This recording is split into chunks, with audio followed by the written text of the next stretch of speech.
Pandevu asipimwe na mechi dhidi ya Isingizini, mpeni game 3 za ligi kuu.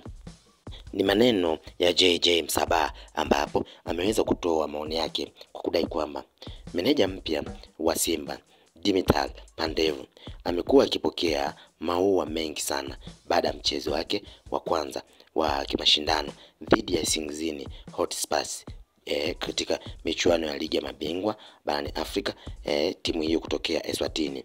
Kwa mjibu wa JJ Msabaha, anasema naheshimu mchezo wa mpira wa miguu, ila na waona Isingizini Hotspurs ni wapinzani wepesi, hasa kwa ukubwa wa Simba Sport Club katika michuano ya kimataifa. Kipimo halisi cha mabadiliko ya kiufundi, kuimarika kwa timu na wachezaji, kupokea na kutafsiri kwa usahihi maelekezo na falsafa ya mwalimu.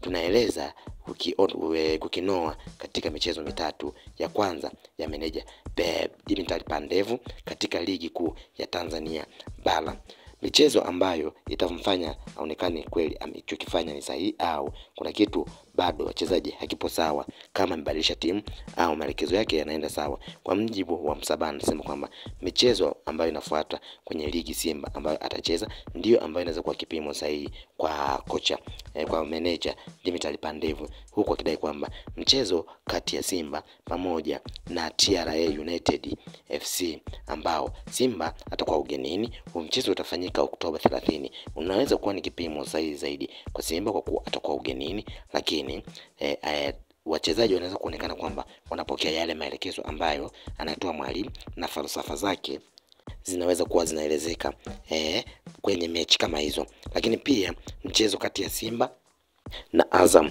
FC ambapo Simba atakuwa nyumbani na mchezo utafanyika Novemba 2. Huu mchezo unaweza kuwa ni wa muhimu zaidi kumpima kwa meneja Dimitar Pandevu kwa kuwa Azam ni wapinzani sana wa klabu ya Simba. Hivyo tutaona mengi ambayo Pandevu ameweza kuyabadilisha. Lakini mchezo wa mwisho ni kati ya Simba na JKT Tanzania ambapo mchezo huo Simba atakuwa ugenini na atacheza Novemba 5 kwenye uwanja wa Meja Isamuhyo, ambao hapo tutamuona Simba Sport Club na meneja Dimitar Pandevu uwezo wao na falsafa ambazo wameweza kuzibadilisha.